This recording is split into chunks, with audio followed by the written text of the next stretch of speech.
My name is Jalyn Spencer. I am a lactation consultant and a mom of two children that I breastfed for about 5 years combined, 5.5 years combined. And I don't say that to brag because it wasn't without its struggles and challenges, especially the second time around.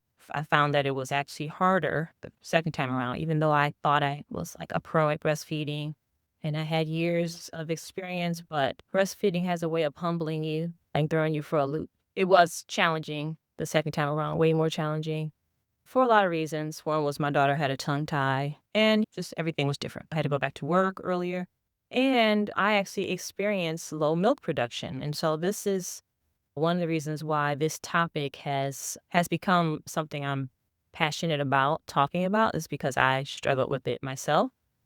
And we got through it. She still ended up breastfeeding for 3 years, much to my chagrin. I really couldn't get her off. I had to really work hard to get her to wean. But that just goes to say that it's not the end of the world if you have low milk production at any point during your breastfeeding journey. You can still reach your breastfeeding goal. You can still do extended breastfeeding. So at the end of the day, it's all good. But my goal is to try to help moms and parents have a less stressful breastfeeding experience, even in the face of challenges. I was stressing when I was having low milk production. I was really stressing about it. And of course, now looking back, I'm like, why? Why did you put yourself through all that? And so that's like my mission is to honestly support moms in reaching their breastfeeding goals, but to try to make it less stressful and more fun and more enjoyable experience, not something that's like all the pain and tears, unnecessary pain and tears. Sometimes there is some pain and some tears, and that's just part of the journey, but sometimes it can be preventable or there's things we can do with support to mitigate the challenges and just make the journeys a little bit smoother.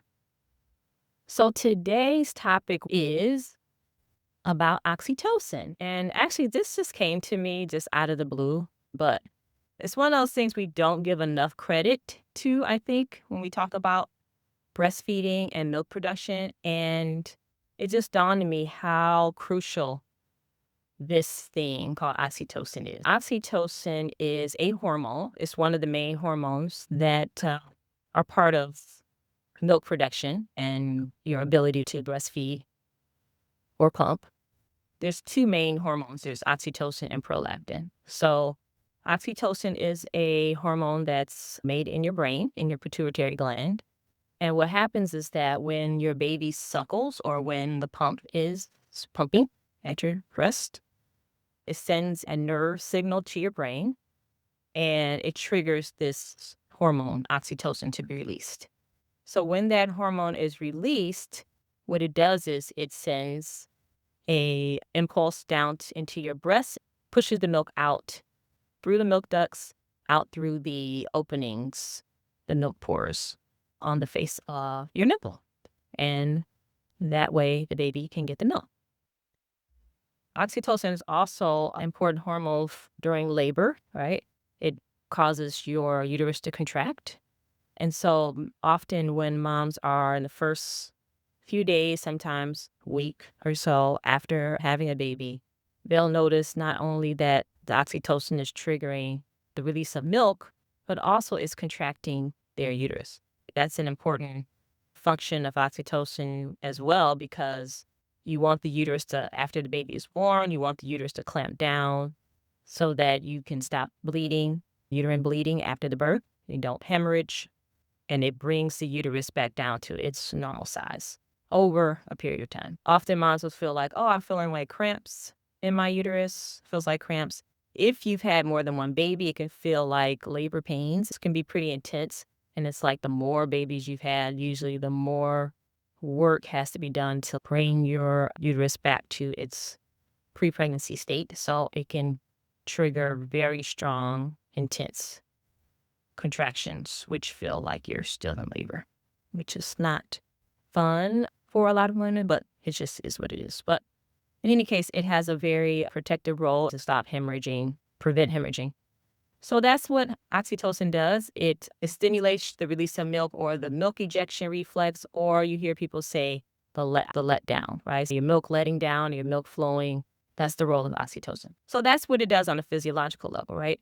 But there is some other subtle things that it also does. So apart from that physiological function, oxytocin is called the love hormone, right? And the reason why it's called that is because it promotes bonding between mom and baby, parent and baby, lactating parent and baby, which is important, right? So that there's that connection, there's that bond, there's that love there.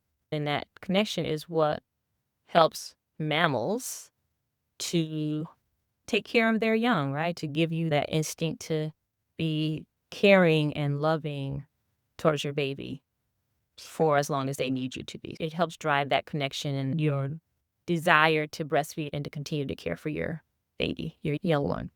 But it's not only a hormone that is triggered during breastfeeding. It can be triggered in all types of ways. It can be triggered when you're with someone you love, anybody you love. So it could be triggered with your older children, your partner, your parents, your friends, anybody you love, anybody you have affection for, or you're building affection for, that oxytocin can be stimulated pretty strongly. It's a feel-good hormone, right? It makes you feel good. Not only that, it helps to relieve stress. It makes you feel less stressed out, more relaxed, less anxious. Oxytocin can be triggered with anyone you have affection or love for.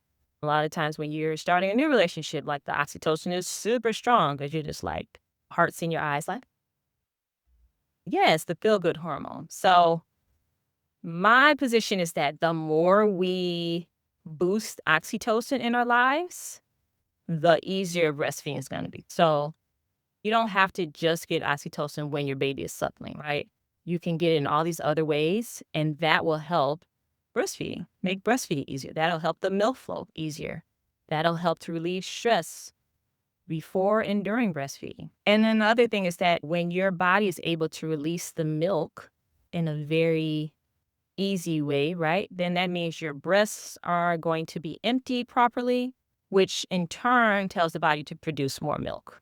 For me, it's like breastfeeding. It can be easy, but we stress out a lot about it. We cause a lot of tension around it. And I'll just, as a side note, I'll just mention this happens all the time. I talked to a mom for 45 minutes. She thought she had low milk supply, low milk production. She said, I'm pumping. What did she say? She said, I'm pumping 2 to 3 ounces about every 2 hours. So I said, okay. And she said, and then I do a little bit of breastfeeding, a little bit of pumping during the day, but at night, I simply breastfeed all night long. And my baby is fine with that. He's satisfied. He eats and goes back to sleep. No problem. I'm like, okay, that sounds good too. But I told her, I said, your body in a normal breastfeeding experience, your body should produce about an ounce an hour, 24 ounces in 24 hours, right, in a day. So if you're pumping and you're able to express 2 to 3 ounces in a 2-hour period, then your body is doing what it's supposed to do. She's, yeah, but I'm looking online, looking on Instagram, I'm seeing these people that are producing twice as much. The first thing is that pumping is not an indication of how much milk you're producing. It's just showing you how much milk you're able to express, how much milk your body is able to release. And so, of course, oxytocin can be a factor in that as well, right? If you're exclusively pumping and you're trying to maximize the amount of milk that you're able to express, then you want to make sure your oxytocin is flowing really good so that you're going to be able to empty your breasts as efficiently and as effectively as possible. So what did I tell her? I said, you're fine. You're doing great. Stop stressing.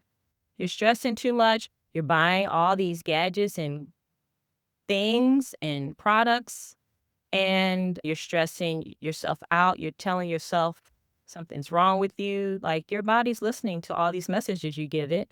And that in turn causes tension and it lowers oxytocin. So I told her, relax. You're doing fine. All you need to do is maintain your milk production at this point. Don't worry about trying to increase it. Obviously, as moms, especially moms that are working, we think, okay, I need to have extra. And I understand that, but my take is that you might actually make milk without all the products and all the things and all the extra humping, whatever. If you just relax and let your body just release the milk that's there. And I might be simplifying it, but sometimes we just have to get back to the basics and get back to what's simple. So let's just talk about like how we can increase the amount of oxytocin in our lives, right? In our day-to-day lives, right? There's so many different ways, right? So I wrote down a couple things, but obviously with your baby, skin to skin contact, your bare chest against their bare chest, that in and of itself will help to increase oxytocin, right? So anytime you're at home with your baby, you guys are just relaxing, take your shirt off. You don't even have to really take your bra off as long as it's low cut and your chest is exposed. And put your baby, take them down to their diaper. Your body temperature is going to help regulate the baby's body temperature and warm them up.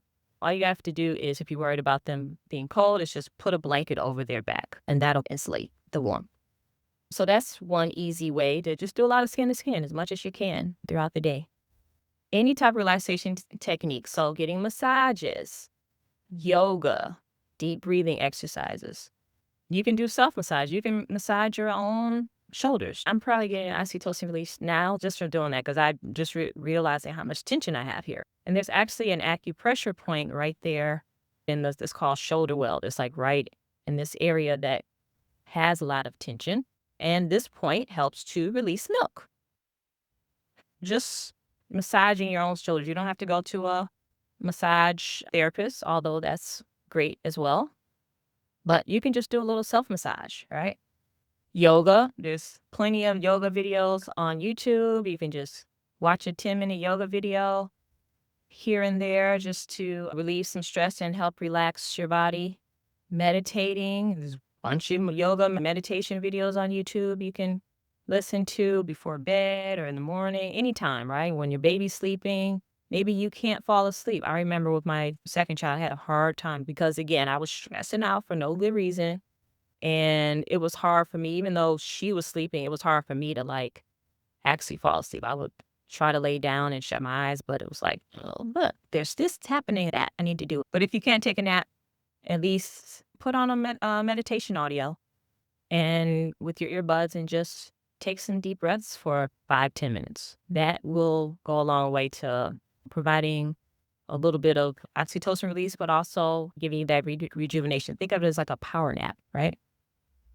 In fact, there's a power nap meditation on YouTube. Just do a search on it, and it's really good for allowing you to take like a quick nap. You're not necessarily going to fall asleep. Sometimes I do, but they have the power naps for 5 minutes, 10 minutes, 15, up to 35, 40 minutes. So you can pick and choose how much time you want to spend, but even 5 minutes is really good. What else can you do to release oxytocin? Think about what you're consuming. If it's stressing you out or making you feel bad about yourself, stop looking at it, right? If you're watching these people that, oh, they're telling you, oh, I made 4 or 6 ounces. Look at this big bottle of breast milk. And it's making you feel bad, stop watching that stuff. But yes, listening to a good piece of music, singing, humming, dancing, right? Dance by yourself, dance with your partner, dance with your kids, dance with your baby, hold your baby skin to skin and dance, right? All those things help build oxytocin. Watch a Instagram or TikTok or whatever you want to do, or YouTube. Watch something funny, right? Laughter, that boosts your oxytocin. I'm guilty of this too. We're like just so stressed out and tense about everything. And then it's like you watch something and it's so funny and you let off this big laugh and you're like, oh my God, when was the last time I laughed like that? And you're like, woo, I just had this big release of stress from this laugh. But it's like we don't even realize how much tension we're holding in our body. And that affects breastfeeding. That affects the flow of milk. Smell the top of their heads. Oh, yeah, that's a good one. So yeah, any way you can activate your senses through smells, candles, incense, essential oils, all those things that you can, taking a walk in nature, smelling the earth, smelling flowers, all those things are really great at boosting oxytocin. Sex, right? Sex releases oxytocin for sure. I don't know why I lowered my voice. Yeah, that's huge. I hear moms say all the time that like when they're having an orgasm, whatever, that their milk releases. So it's clear that there's a connection between oxytocin and sex, especially if you do orgasm. That can be solo sex or with a partner. And I'm just going to give a little plug for, I was just thinking about this earlier, how, they're selling these massagers. There's this one called lactation massager, right? Special thing is 30, $40. Again, I'm not knocking it. These are tools that can be helpful, but they're specifically saying it's for your breasts. Like you put it on your breasts, and then some of them have a massaging / vibrating mechanism and warmth. So it's, you got warmth and massage. You put it on your breast, and it's supposed to help release milk. Great product. I wish I had thought of it, but I didn't.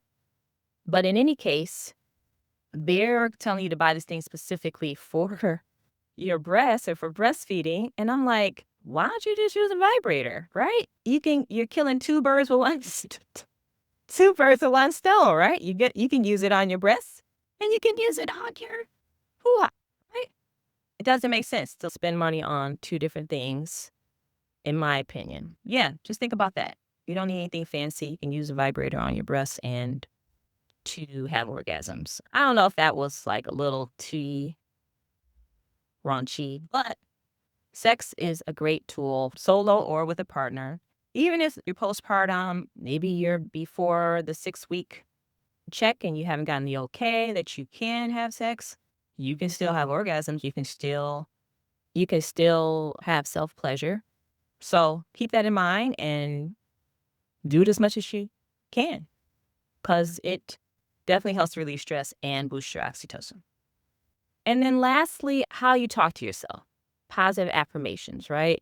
Like I was mentioning with the woman I talked to earlier, she was getting down on herself because she's, oh, I'm only producing 2 ounces. I'm only producing 3 ounces. Like, why are you shitting on yourself like that, on your breast like that? Like, it's amazing that you're able to produce any milk at all. There's some women who can barely pump enough to cover the bottom of a bottle, just the bottom of the bottle, right?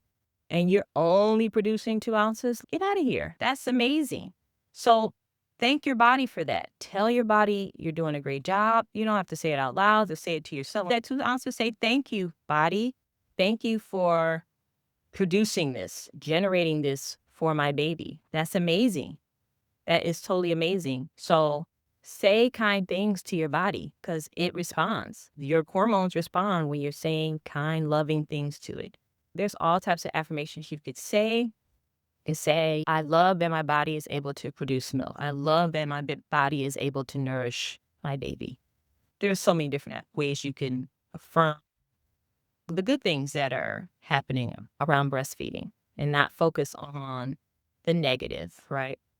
So that's one thing. And the last thing I would say is community, right? Being with other women, being with people that build you up, that make you laugh, right? That give you hugs, that rub your back. All those things boost oxytocin.